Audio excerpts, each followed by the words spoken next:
Yes, ready, start. Mr. Deputy Chairman, I am happy to be able to speak in this house once again. I do so for the first time on this side of the house, and that makes me doubly happy.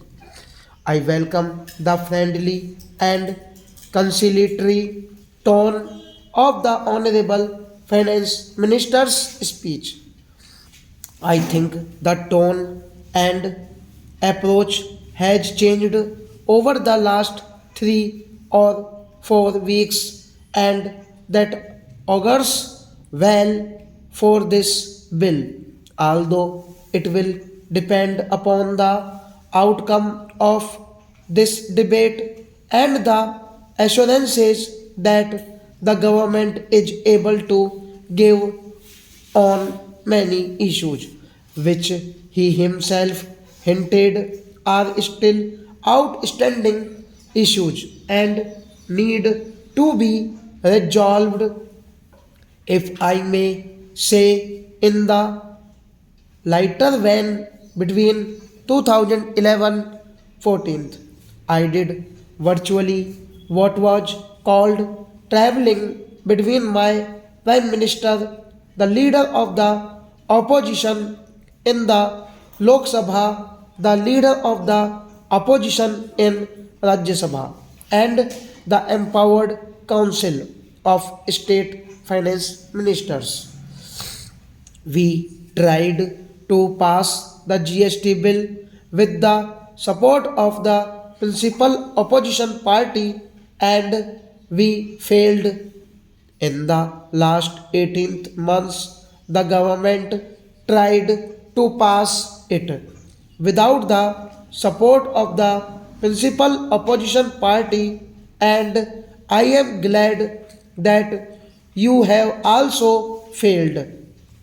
Today, if we pass the bill, which I hope you will after we listen to your speech, it will be on the basis of serious discussions, serious negotiations, and serious debate.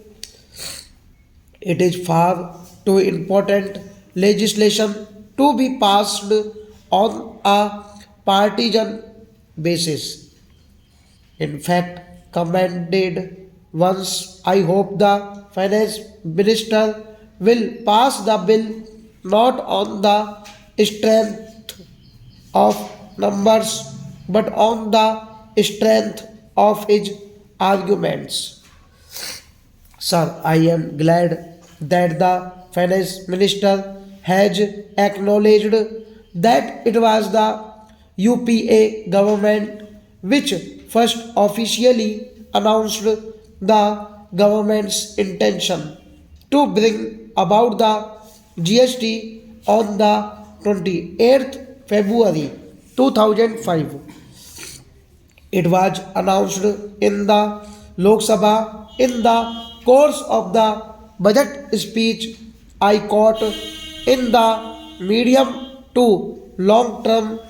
It is my goal that the entire production and distribution chain should be covered by a more national VAT, or even better, a good and services tax encompassing both the center and the states. It has, of course, taken us 11 years to arrive at this point, but I think the journey has been a learning experience for everyone in the house and outside.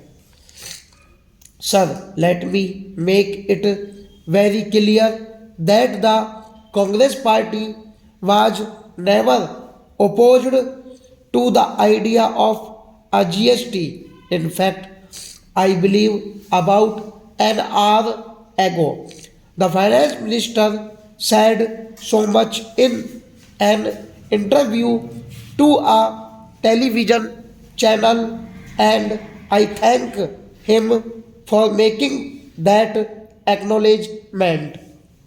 We were never opposed to the idea of a GST. We are not discussing or debating the idea of a GST.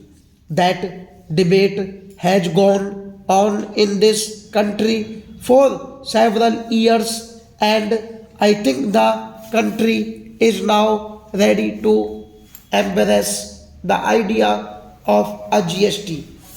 Just as the earlier GST bill introduced by the finance minister was opposed by several parties, including the BJP, the 2014 bill is also being opposed. The idea was not opposed, the bill was opposed because we felt that it was possible to have a more perfect bill, and I choose my words carefully. There can be no such thing as a perfect bill, and in a legislation as transformative and as revolutionary as the goods and services tax bill, I don't think anyone from the government side will claim that this is a perfect bill. It can never be a perfect bill, but when we found that there were too many flaws in the bill and many of those flaws could be fixed by addressing them seriously, we decided that we could support the bill. I am happy that in the last few weeks there has been a serious engagement by the government with the opposition parties, including my party, and I am glad that considerable progress has been made. Sir, there are four major issues. I will touch briefly upon the first three issues because it is the last issue that concerns me the most, and I want to take my time dealing with that at some length. The first one is this. I wish to point out to the Honorable Finance Minister that there are still pieces of column C drafting in this bill. For example, in the present list of amendments circulated, you have made some provisions for what will go into the consolidated fund of India and what will not go into the consolidated fund of India. This problem should have been noticed much earlier.